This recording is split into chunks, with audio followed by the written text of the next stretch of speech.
Hello friends, कैसे हैं आप सभी लोग। उम्मीद करते हैं आप सभी लोग अच्छे होंगे। स्वागत है आज के हमारे इस वीडियो में। दोस्तों, आज की इस वीडियो में हम लोग बात करेंगे चैप्टर 3 यानी मैट्रिक्स के बारे में।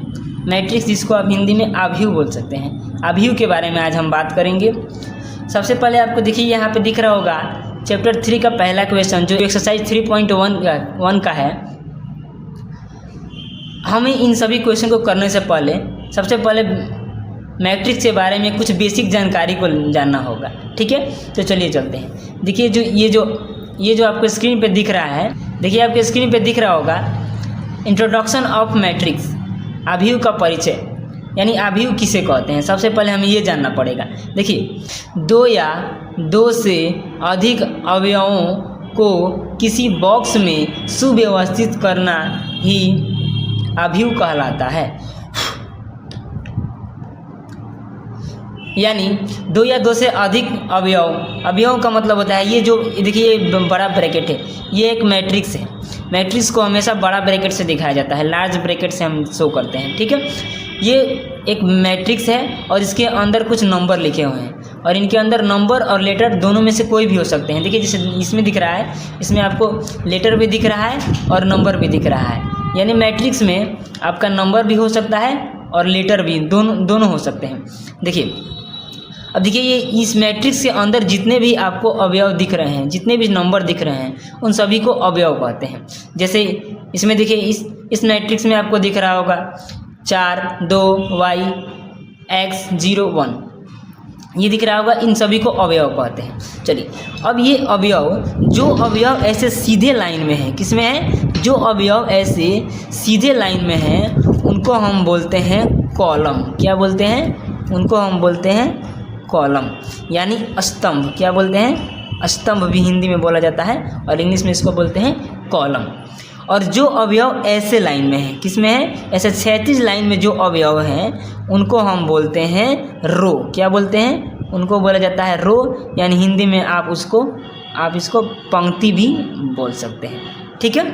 तो ये रहा हमारा, समझ में आएगा आपको। जो सीधे लाइन में है उसको बोलते हैं स्तंभ, यानी इंग्लिश में आप कॉलम बोलते हैं। और जो ऐसे लाइन में है, जो क्षैतिज लाइन में, ऐसे लाइन में जो दिख रहे हैं उनको हम बोलते हैं रो यानी पंक्ति। ऐसे इसमें भी है, जो अवयव ऐसे आपको ऐसे सीधे लाइन में, खड़े लाइन में दिख रहे होंगे, इसको बोलते हैं हम स्तंभ। क्या बोलते हैं? उसको हम स्तंभ बोलते हैं। और जो अवयव ऐसे लाइन में है, क्षैतिज लाइन में जो आपको दिख रहे हैं, उनको बोलते हैं रो, ठीक है। ये जानकारी आपके लिए बहुत जरूरी है क्योंकि आगे हमें काम आने वाली है ये, ठीक है।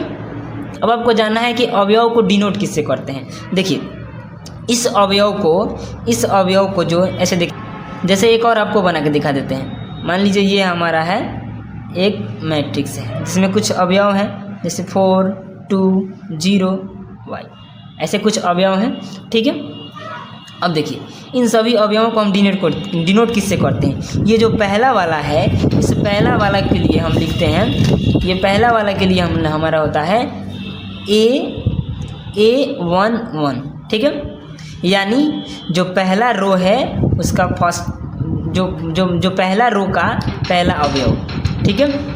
यानी पहला रो का पहला कॉलम है और पहला रो है। इसलिए हम इसको डिनोट करते हैं A11 से और इसको डिनोट करते हैं A12 से, ठीक है। यानी फर्स्ट रो और कॉलम दूसरा, यानी ये जो है इसे डिनोट, ये तो ये अवयव है और इसका स्थान ये दिखा रहा है कि ये जो है, जो पहला जो एक ये डिनोट कर रहा है कि ये पहला रो में है और ये 2 डिनोट कर रहा है कि ये दूसरा कॉलम में है। उसी प्रकार हम इसको लिखेंगे ये जो है ये दूसरा रो में है। देखिए दूसरा रो में ये पहला रो है और ये हमारा दूसरा रो है, ये दूसरा रो में है, इसको A2 और इसके साथ साथ ये पहला कॉलम में है, तो इसको A21 से डिनोट करेंगे और इसको करेंगे A। अब आप बता सकते हैं ये दूसरा रो में है और साथ ही साथ दूसरा कॉलम में भी है, तो इसको A22 से डिनोट करेंगे, ठीक है।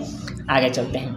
आपको समझ में आ गया होगा कि अवयव किसे कहते हैं। यदि 2 या 2 से अधिक अवयवों को हम किसी बॉक्स में सुव्यवस्थित कर देते हैं उसको अवयव बोला जाता है। और जो अवयव इस मैट्रिक्स में, जो अवयव ऐसे सीधे लाइन में होते हैं उनको स्तंभ बोलते हैं, और जो ऐसे क्षैतिज लाइन में होते हैं उनको रो बोला जाता है। ठीक है, और साथ साथ अवयवों को डिनोट करने के लिए हमें जो पहला रो का पहला कॉलम है उसको A11 से करते हैं, और साथ साथ पहला रो का जो दूसरा कॉलम का अवयव है उसको A12 से डिनोट करते हैं। और देखिए यहाँ पे दूसरा रो का पहला कॉलम है तो A21, और यहाँ पे देखिए ये जो है दूसरा रो का दूसरा कॉलम है तो A22 से डिनोट करते हैं। ठीक है, चलिए आगे चलते हैं। तो चलिए चलते हैं चैप्टर 3 का जो एक्सरसाइज 3.1 का जो पहला क्वेश्चन है उसको करते हैं। ठीक है, तो दिया गया है अवयव ए, यानी एक अवयव दिया गया है जिसमें ये निम्नलिखित अवयव लिखे हुए हैं, और इसके लिए हम इसके लिए ज्ञात कीजिए। बोला है हमें इसके लिए ज्ञात करना है। क्या ज्ञात करना है? पहला हमें इसका निकालना है अवयव की कोटि। ठीक है, दूसरा निकालना है हमारा अवयवों की संख्या, यानी इस अवयव में कितने अवयव हैं ये हमको बताना है। ठीक है, और तीसरा जो है ये कुछ अवयव दिए गए हैं और इन्हीं अवयवों को हमको खोजना है। जैसे A13 को खोजना है, A21 को खोजना है, A33 को खोजना है, A24 को खोजना है, A23 यानी A23 को खोजना है। ठीक है, चलिए तो सबसे पहले हम लिख लेते हैं गिवन। हमको दिया गया है एक हमको दिया गया है अवयव, यानी ये हमको दिया गया है। ठीक है, और आपको बताना है अवयव की कोटि। जैसे अभी हमने देखा था जो ये सीधे लाइन में जो खड़े होते हैं इनको हम बोलते हैं स्तंभ। क्या बोलते हैं? स्तंभ बोलते हैं, यानी कॉलम बोलते हैं। और जो ऐसे लाइन में है उनको हम बोलते हैं रो। क्या बोलते हैं? उनको बोलते हैं रो, अभी बताए थे। तो अवयव की कोटि निकालने के लिए एक आसानी से फॉर्मूला है। जैसे अवयव का कोटि निकालने के लिए हम सिंपल से करते हैं R×C। ये फार्मूला समझ सकते हैं आप। इस फार्मूले से हम अवयव किसी भी अवयव का कोटि निकाल सकते हैं। ठीक है, देखिए R का मतलब होता है यहाँ पे रो और C का मतलब होता है कॉलम। तो आपको देखिए सबसे पहले इसमें खोजना है कि रो कितना है। तो यह R है तो रो, यानी रो ये वाला, ये जो लाइन दिख रहा है वो आपका रो है। तो आपको रो कितना दिख रहा है? एक रो है और एक यहाँ पे रो है और एक यहाँ पे, यानी रो की संख्या यहाँ पे कितना है? 3 है। और कॉलम कितना है? देखिए यहाँ पे एक कॉलम है और ये दूसरा कॉलम है और ये तीसरा है और ये चौथा, यानी कॉलम की संख्या आपका कितना है? 4। तो ये अवयव का कोटि हमारा हो गया 3×4। कितना हो गया?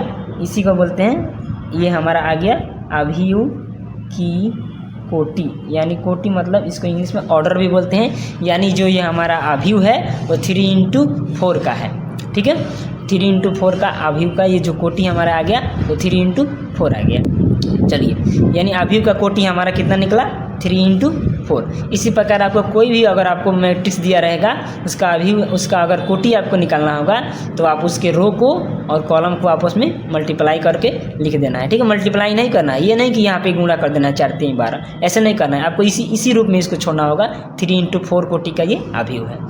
दूसरा जो आपको दिख रहा है, दूसरा क्वेश्चन जो हमारा है, दूसरा क्वेश्चन जो हमको दिखाया जा रहा है, दूसरा जो क्वेश्चन है वो हमको निकालना है। यहाँ पे देखिए निकालना है अवयवों की संख्या। हमें बताना है कि इस कोटि में कितने अवयव हैं। चलिए, तो अवयव अब दूसरा है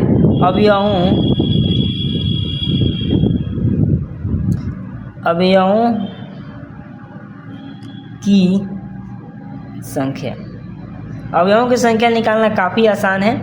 हमें अगर आप इसका जो अभी देख लीजिए, इसमें आप गिन के भी निकाल सकते हैं, लेकिन हम एक आसान तरीका है, पहले देख लीजिए आप। अगर चाहें तो आप इस सभी को गिनेंगे, जितना संख्या आएगा वही होगा अवयवों की संख्या। एक आसानी से निकालने के लिए इसके लिए क्या करेंगे, हम जितने भी रो है उसको और जितने भी कॉलम है उसको आपस में अगर हम गुणा कर देते हैं तो ये हमारा अवयवों की संख्या निकल के आ जाएगा। तो देखिए यहाँ पे देखिए, इसके लिए भी यही फार्मूला लगा सकते हैं। देखिए यहाँ पे अवयव, यहाँ पे देखिए कॉलम कितने हैं। सबसे पहले रो देखिए, रो कितने हैं? रो 3 है तो 3 लिख देंगे। और देखिए कॉलम कितने हैं? कॉलम हमारा 4 है, 1 2 3 4 है, 4 लिख देंगे। ठीक है, अगर हम सभी गुणा करेंगे तो ये हो जाएगा हमारा 3 4 12। ये हमारा आंसर है किसका? दूसरा का। यानी हमको इसमें बताना है कि कितने अवयव हैं, तो आप गुणा करके यहाँ पे आसानी से लिख सकते हैं। यानी रो, यानी देखिए रो और इस रो में और इस कॉलम में आपस में अगर मल्टीप्लाई कर देंगे तो हमारा अवयवों की संख्या निकल के आ जाएगा। देखिए अब हम बात करते हैं जो तीसरा क्वेश्चन हमारा है उस पर। तो देखिए ये तीसरा जो है कुछ अवयव दिए गए हैं, इन सभी अवयवों को हमको ढूंढना है।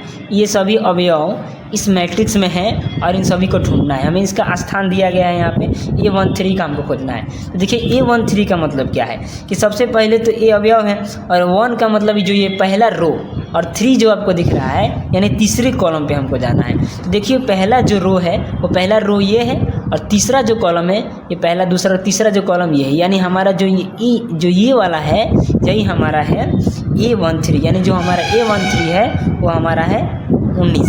ठीक है, दूसरा खोलते हैं। दूसरा आपको दिख रहा है A21 आपको दिख रहा होगा।